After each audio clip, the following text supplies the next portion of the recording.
어제 오전에는 국민의힘 김웅 의원이 그리고 오후 4시 반에는 윤석열 후보의 기자회견이 있었습니다. 각 진영의 입장 들어보겠습니다. 더불어민주당 법사위 간사 박주민 의원님 모셨습니다. 안녕하세요. 예, 안녕하십니까. 네네. 어제 김웅 의원하고 윤석열 후보의 기자회견이 있었는데요. 일단 총평 좀 부탁드리겠습니다.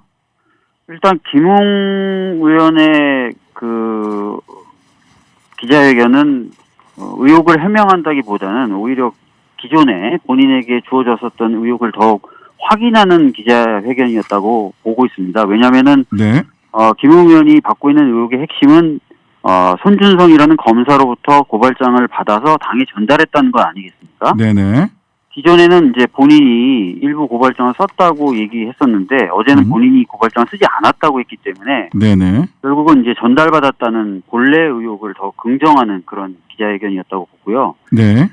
오후에 있었던 윤석열 전 총장의 기자회견은 사실을 근거로 해서 의혹을 해명하는 것이 아니었고요. 본인은 네. 그냥 억울하다. 네. 본인은 문제없다를 강변하는, 그러면서 이제 언론 매체에 대해서 일부 비하하는 발언을 해서 오히려 문제를 일으키는, 그래서 네. 내용적으로나 상황적으로나 좀 부적절한 기자회견이었다고 보고 있습니다. 김웅 의원 기자회견 얘기는 사실 내용상 더 할 수 있는 얘기가 없어요. 기억나지 않는다, 모른다, 이런 거라서. 그래서 윤석열 후보의 기자회견 관련해서 조금만 더 여쭤보겠습니다. 네. 윤석열 후보의 기자회견의 핵심 메시지는 어쨌든 한 3가지 정도인데, 나는 화가 났다, 억울하다가 하나고, 두 번째는 정치 공작이다, 여권발 정치 공작이다, 이 사건의 전체적으로 본질이. 그다음에 세 번째는 손준성과 나는 관계가 없는 사람이다. 네. 3가지 정도가 아닐까 싶은데, 정치 공작이다라고 하는 윤석열 후보의 이 사건의 본질에 대한 본인의 평가 어떻게 생각하십니까? 정치 공작이라고 평가할 수 있는 상황이 아니죠, 지금. 아시다시피 고발장이 전달된 것으로 충분히 볼 수밖에 없는 그런 SNS 사진 자체가 언론 보도를 통해서 이미 공개가 됐어요. 네네. 그리고 또 당사자로 지목된 김웅 의원조차도 자기가 누군가로부터 전달받았다는 걸 사실상 시인하는 의사표명을 여러 번 하지 않았습니까? 그랬죠. 예. 그리고 지금 최초 제보자로 지목되고 있는 분도 사실은 국민의힘 쪽 관계자였고, 또 처음 보도한 매체도 여권에 가까운 언론 매체가 아닙니다. 네. 그렇기 때문에 어떤 여권발 정치 공작이다, 또는 여권발 무슨 음모다, 이렇게 얘기하는 것은 지금 상황과는 전혀 맞지 않는 것으로 볼 수밖에 없습니다. 그러니까 민주당 입장에서는 윤석열 후보가 개입돼 있다라고 얘기를 하려면 손준성 검사와 윤석열 후보 간의 네. 연결고리를 입증해야 되는 그런 과제가 있을 것으로 보이고요. 한편 네. 윤석열 후보 측에서 여권발 정치 공작이다라고 얘기를 한다면, 여권발 정치 공작이라고 하는 소위 윤 총장님 말씀대로 증거를 대야 될 텐데, 네. 예, 이 손 검사와 윤석열 총장 간에 관계가 있다라는 점을 지금 여권 쪽에서는 이야기를 하고 있단 말이죠. 그 부분에서 맞습니다. 입증할 수 있는 근거가 뭐가 있을지 좀 말씀해 주시죠. 그러니까 지금은 이제 입증할 수 있는 근거를 가지고 얘기할 단계는 아닌 것 같습니다. 아직은. 그 부분은 예. 이제 대검 차원에서 감찰이 이루어지고 있기 때문에 그 부분을 통해서 규명돼야 될 거라고 생각합니다. 네네. 그런데 저희들이 이제 충분히 연관성이 있을 수 있다라고 말씀드릴 수 있는 정황적인 배경들은 있어요. 네네. 먼저 손준성이라는 검사의 경우에는 아시다시피 수사정보정책관이었습니다. 네. 수사정보정책관이라고 하는 직위는 총장의 명에 따라서 정보를 수집하고 그것을 가공하고 생산해내는 그런 직책이에요. 네. 그러니까 총장의 눈과 귀다, 이렇게 평가받는 직책이죠. 그렇기 때문에 직무상 연관성이 굉장히 있을 수밖에 없다라는 말씀을 하나 드리겠고요. 네. 또 하나는 이 손준성이라는 검사가 단순히 직무상의 연관뿐만 아니라 윤 전 총장과는 굉장히 특별한 관계다라는 것을 보여주는 정황적 증거들이 또 있어요. 네네. 추미애 전 장관 같은 경우가 밝힌 바대로 인사 이동 당시에 이 손 검사를 계속 위임시켜달라는 요구를 직접 윤석열 총장으로부터 줄었다는 것 아니겠습니까? 네, 추 장관이 그런 네. 말씀을 하셨죠. 예. 그렇죠. 그리고 그것뿐만 아니라 월요일 날 법사위에 출석했던 박범계 장관조차도 네. 본인이 법사위 위원일 당시에 그런 내용을 직접 들었다라고 얘기를 하고 있습니다. 그렇다는 것은 이제 직무상의 밀접성을 떠나서 그것보다 더 나아간 어떤 특별한 관계 이런 것이 있었다고 볼 수밖에 없는 거죠. 그래서 이런 정황들이 있기 때문에 저희들은 손준성 검사가 만약에 이 문제되는 고발장을 전달했다면 그것은 아마 혼자 단독적인 판단에 의해서 움직인 건 아니었을 것이다라고 보고 있는 것이죠. 예. 네.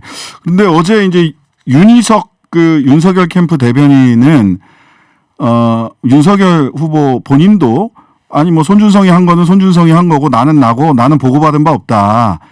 그리고 윤희석 캠프 대변인은 오늘 그 언론에서 손준성 검사가 혼자 그런 일을 했을 수는 있는데 만약 그랬다면 일반적인 지휘 책임에 따라서 사과할 용의가 있다. 윤석열 후보가. 그래서 일반적 지휘 책임에 따른 사과 여기까지는 좀 이야기가 좀 나왔어요. 거기까지만 책임지면 되는 건가요? 그렇지 않죠. 그러니까 검찰총장의 직위라는 것이 이런 어떤 큰 사건들, 그러니까 저희들이 단순하게 이 사건을 고발 사주라고 부르지 않고 선거 개입이나 정치 개입이라고 봐야 된다고 주장하는 것처럼 이 사건 단순하게 몇몇 어떤 피해자를 대상으로 한 인권 침해적 사건이 아니라 네. 검찰이라는 국가 권력기관을 사유화해서 정치에 개입하려고 했던 그런 큰 사건이거든요. 네. 이런 큰 사건에 검찰총장의 최측근이 본인과 상관없이 개입됐다라고 하더라도 이것은 네. 단순하게 그냥 사과하고 끝낼 일이 아닌 것이죠. 네. 굉장히 책임을 무겁게 져야 되는 것이고 네. 그렇기 때문에 단순하게 그런 말로는 안 되는 것이고 그 정치적인 이후의 행보나 이런 부분에 있어서도 책임지는 모습까지는 좀 고민해야 되는 것 아닌가라는 생각이 드는 거죠. 정치적으로 책임져야 된다. 일반적 지휘 책임만 인정된다고 하더라도 뭐 후보직에서 사퇴해야 된다. 뭐 이렇게까지 지금 읽힐 수 있는 말씀인 것 같은데 맞나요? 네, 뭐 그런 것까지도 적극적으로 고민해야 정말 책임 있는 정치인이라고 할 수 있지 않겠습니까? 특히 이 지금 윤 전 총장의 경우에는 단순하게 무슨 단순한 어떤 선거에 출마한다는 게 아니라 나라의 어떤 운명을 책임지겠다고 나오는 네네. 상황 아니겠습니까? 그러니까 네. 그 책임도 더 무겁겠죠. 그리고 이 부분도 좀 지적을 하고 싶어요. 네. 지금 전달됐다고 지금 얘기가 나오고 있는 그 고발장을 보시면 네. 이 고발장에서는 그 당사자, 피해 당사자가 윤 전 총장이 아님에도 불구하고 윤 전 총장에 대한 얘기가 굉장히 많이 나와요. 예, 많이 나오더라고요. 저도 많이 봤습니다. 나오지 않습니까? 뭐 윤 전 총장이 엄청 고생하고 노력하고 그러는데 끊임없이 시달리고 있다는 이런 표현도 나올 정도로 네. 사실상 이 고발장에 보면은 수혜자가 윤 전 총장 아닐까? 이 고발의 수혜자가 이런 느낌을 줄 정도의 고발장이기 때문에 네. 진짜 그 손준성 검사가 만약에 진짜 그 고발장을 작성 및 전달했다면 네. 윤 전 총장에 대한 어떤 이익이 돌아가는 부분 이런 것들을 고려 안 했을 것이다. 이렇게 보기가 상당히 어려운 고발장이에요. 네, 네, 네. 그래서 단순한 어떤 모르는 일이고 그래서 단순한 지휘 책임만 지겠다. 이거는 언뜻 이해가 안 가는 부분이 있습니다. 예. 네, 일반적 지휘 책임 몰랐다고 하더라도 일반적 지휘 책임으로서 사과하거나 유감 표명하는 것으로는 정치적 책임이 절대 안 된다. 이런 말씀으로 정리가 될 것 같고요. 어제 윤 전 총장이요. 국회 현안 질의 이런 데서 소환한다는 이야기도 있기 때문에 얼마든지 응하겠다. 국회에서 나 불러달란 말입니다 하고 목소리 높이셨어요. 국회에서 부릅니까?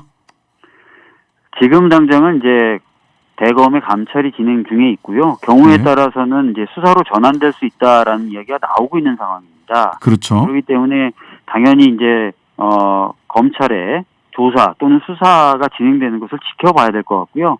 지금 이 상황에서 저희가 윤석열 전 총장을 국회에 불러서 본인이 하고 싶은 말을 하게 하는 것이 과연 타당한 것인가에 대한 고민이 있습니다. 예. 네. 아마도 윤석열 후보는 이전에 국회에서 그 국정조사 때죠.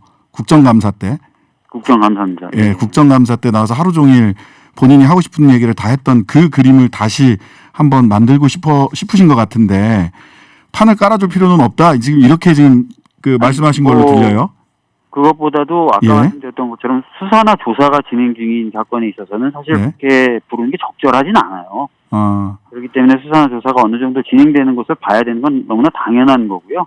네, 그게 먼저 선행돼야 된다는 것이고, 네, 마치 이제 국회에 출석해가지고 하는 것이 본인의 어떤 그런 수사나 조사를 대신하는 것처럼 생각하는 것은 절대 안 된다는 취지입니다. 네. 그 시간은 얼마 안 남았습니다만 한 가지만 더 여쭙겠습니다.